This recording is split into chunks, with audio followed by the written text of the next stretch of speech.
नमस्कार दोस्तों, मैं विजय कुमार आपका स्वागत करता हूं आपके अपने YouTube channel true and details में।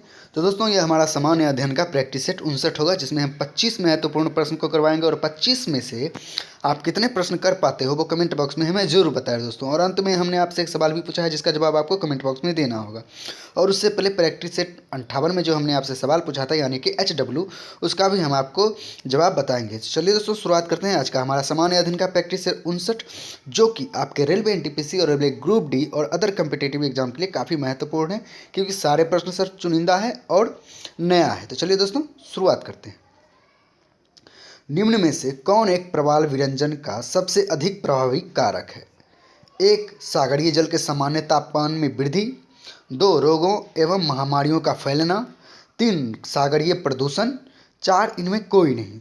तो इसका सही आंसर होगा दोस्तों ऑप्शन 1, सागरीय जल का सामान्य तापमान में वृद्धि। तो चलिए अगले प्रश्न की ओर बढ़ते हैं।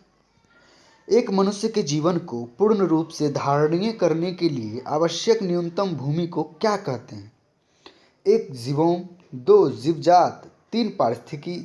पारिस्थितिकीय पदछाप। 4. इनमें कोई नहीं।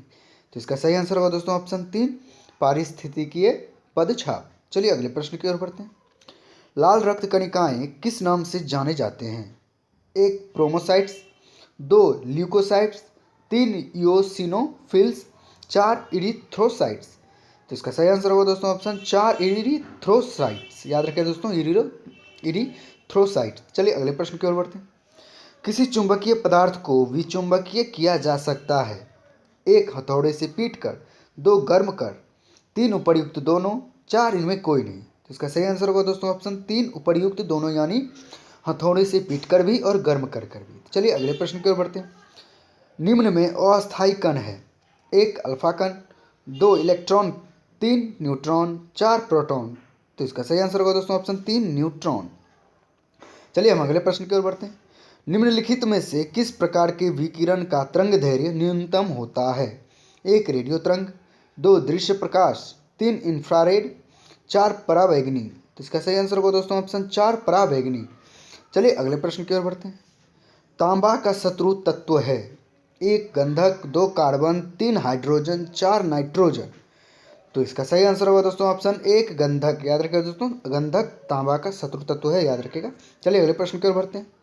यूरिया उर्वरक में नाइट्रोजन किस रूप में होता है? 1. नाइट्रेट। 2. एमाइड। 3. अमोनिया। 4. नाइट्राइट। तो इसका सही आंसर होगा दोस्तों ऑप्शन 2, एमाइड के रूप में होता है दोस्तों। चलिए अगले प्रश्न की ओर बढ़ते हैं। बरसाती यानी रेनकोट्स, जो कि बरसात में पहनी जाती है, किससे बनाया जाता है? 1. पॉलीलिथीन का। 2. पॉलीस्टायरीन का। 4. पॉलीकार्बोनेट्स का। 4. इनमें कोई नहीं। तो इसका सही आंसर होगा दोस्तों ऑप्शन 3, पॉलीकार्बोनेट्स का बनाया जाता है बरसाती, जिसे रेनकोट कहा जाता है दोस्तों। चलिए अगले प्रश्न की ओर बढ़ते हैं। किसी प्रोग्राम में बग क्या होता है? 1. एरर। 2. स्टेटमेंट। 3. सिग्नेचर। 4. इनमें कोई नहीं।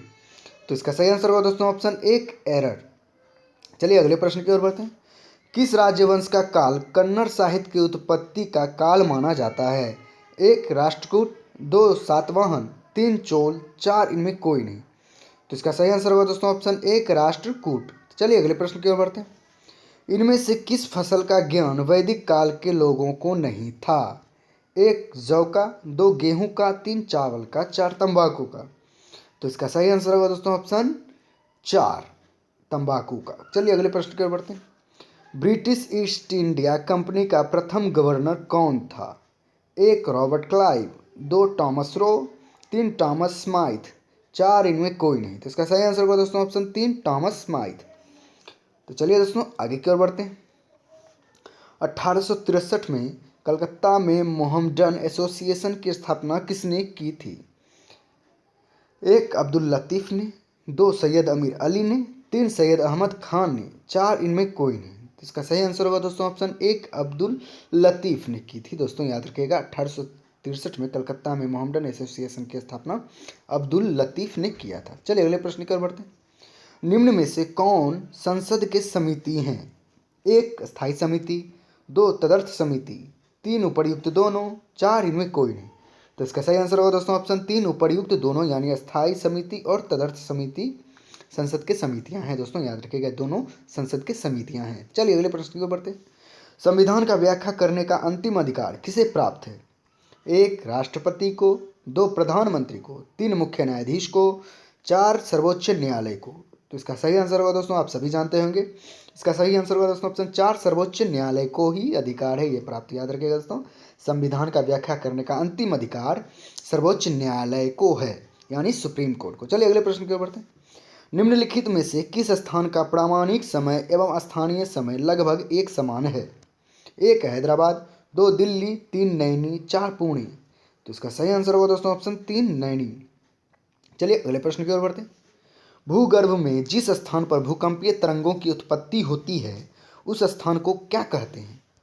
1 अधिकेंद्र, 2 इक्लोजाइट, 3 भूकंप अभिकेंद्र, 4 भूकंप केंद्र। तो इसका सही आंसर होगा दोस्तों ऑप्शन 4 भूकंप केंद्र कहा जाता है उस स्थान को। दोस्तों याद रखिएगा, उस स्थान को भूकंप केंद्र कहा जाता है। चलिए अगले प्रश्न की ओर बढ़ते हैं। महात्मा गांधी राष्ट्रीय ग्रामीण रोजगार अधिनियम के अंतर्गत कार्यरत मजदूरों की मजदूरी अब डैश पर आधारित है? 1 थोक मूल्य सूचकांक पर, 2 बैंकों की मूल उधार पर दर पर, 3 उपभोक्ता मूल्य सूचकांक पर, 4 इनमें कोई नहीं। तो इसका सही आंसर होगा दोस्तों ऑप्शन 3 उपभोक्ता मूल्य सूचकांक पर आधारित है। दोस्तों याद रखिएगा, मनरेगा के जो कार्यरत मजदूर होते हैं उनकी मजदूरी जो होती है, जिसे मतलब मान लीजिए मजदूरी वेतन जिसे कहते हैं, वो अब उपभोक्ता मूल्य सूचकांक पर आधारित है। चलिए अगले प्रश्न की ओर बढ़ते हैं। भारत सरकार का कौन सा मंत्रालय भारत की विदेश व्यापार नीति से संबंधित है? 1 रक्षा मंत्रालय, 2 वित्त मंत्रालय, 3 विदेश मंत्रालय, 4 वाणिज्य एवं उद्योग मंत्रालय। तो इसका सही आंसर होगा दोस्तों, आप सभी जानते होंगे, इसका सही आंसर होगा दोस्तों ऑप्शन 4 वाणिज्य एवं उद्योग मंत्रालय। चलिए अगले प्रश्न की ओर बढ़ते हैं। बाघ से पूर्व भारत का राष्ट्रीय पशु था? 1 गैंडा, 2 सिंह, 3 हाथी, 4 हिरन। तो इसका सही आंसर होगा दोस्तों ऑप्शन 2 सिंह। बाघ से पहले भारत का राष्ट्रीय पशु सिंह था, जिसे शेर कहते हैं। दोस्तों याद रखिएगा। चलिए अगले प्रश्न की ओर बढ़ते हैं। धर्म की उन्नति क्षेत्र में सराहनीय प्रयास हेतु कौन सा पुरस्कार दिया जाता है? 1 कलिंग पुरस्कार, 2 टेम्पल्टन पुरस्कार, 3 गोल्डन बियर पुरस्कार, 4 इनमें कोई नहीं। इसका सही आंसर होगा दोस्तों ऑप्शन 2 टेम्पल्टन पुरस्कार। चलिए अगले प्रश्न की ओर बढ़ते हैं। किस भारतीय लेखक ने द इंग्लिश टीचर पुस्तक लिखी है? 1 R.K. नारायण, 2 रघुराम राजन, 3 P. मुथैया, 4 मणिशंकर। तो इसका सही आंसर होगा दोस्तों ऑप्शन 1 R.K. नारायण। चलिए अगले प्रश्न की ओर बढ़ते हैं। केंद्र सरकार द्वारा किसका जन्मदिन मनाने के लिए सेवा दिवस प्रस्तावित किया है?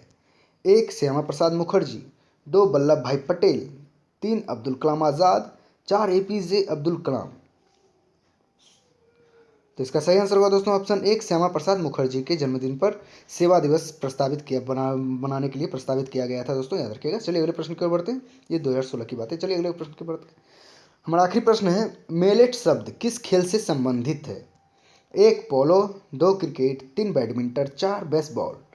तो इसका सही आंसर होगा दोस्तों ऑप्शन 1 पोलो से संबंधित है। दोस्तों मेलेट शब्द पोलो खेल से संबंधित है। तो चलिए जो हमने आप सबको SW दिया था उसका प्रश्न देख लेते हैं। प्रश्न था, कांग्रेस आम चुनाव में पहली बार कब हारी थी?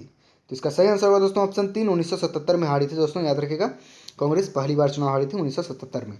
चलिए आज का जो प्रश्न है वो देख लेते हैं। आपके लिए क्या प्रश्न है? प्रश्न है दोस्तों, मुगल प्रशासन में जिले को किस नाम से जाना जाता था? आप ऑप्शन आपके सामने है, 1 सरकार, 2 सूबा, 3 दस्तूर, 4 आहार। तो दोस्तों आप 25 में से कितने प्रश्न कर पाए हो वो कमेंट बॉक्स में हमें जरूर बताएं दोस्तों। और इस सवाल का जवाब आपको पता है तो वो भी कमेंट बॉक्स में हमें जरूर बताएं।